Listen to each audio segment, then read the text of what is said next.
আনা বাইতুল ওয়াহদা, আমি কবর হচ্ছি একাকিত্ব ঘর, একা থাকার ঘর। আমার কাছে আসলে একাই আসতে হয়। পরিবার পরিজন, বাবা মামা, স্ত্রী পুত্র, আত্মীয় স্বজন, এলাকাবাসী কেউ তোমার সাথে আসবে না।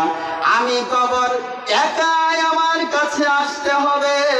যদিও আমরা দলে দলে সারিবদ্ধভাবে থাকতে নিয়ে কবর পর্যন্ত যাই, দুইজন তিনজন নামে চতুর্পাশে মাটি দেয়। দুইজন তিনজন নামার পরে আবার সকলে মাটি দিয়ে চলে আসে। ওই তিনজন এক সময় চলে আসে, পাশে কেউ থাকে না। এই জন্য কবর বলছে আনা বাইতুল ওয়াহদা, আমি হচ্ছি একাকিত্ব থাকার ঘর। অতএব আমার কাছে আসলেই ভেবে চিনতে আসবেন। কবর বলতে থাকেন আনা বাইতুদ দুর, আমি কবর হচ্ছি পোকামাকড়ের ঘর, সাপ বিচ্ছুর ঘর। ও দুনিয়ার মানুষ, আমার কাছে আসলে ভেবে চিনতে আসবে। আমার কাছে আসার পূর্বে হিসাব নিকাশ করে আসবে।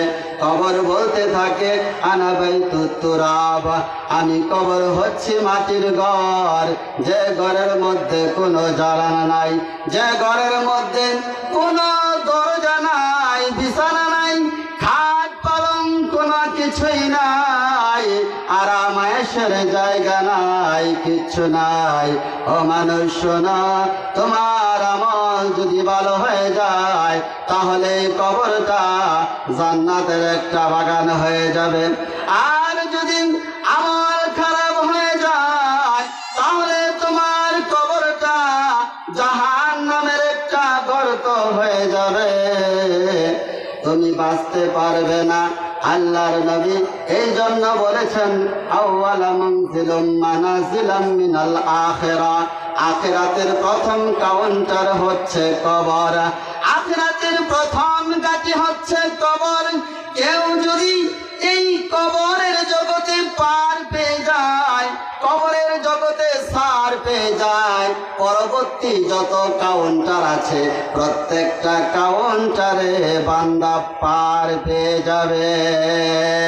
যদি বান্দা প্রথম কাউন্টারে ধরা খেয়ে যায়, আটকে যায়, তাহলে পরবর্তীতে যত কাউন্টার আছে প্রত্যেকটা কাউন্টারে বান্দা ধরা খেয়ে যাবে। বান্দার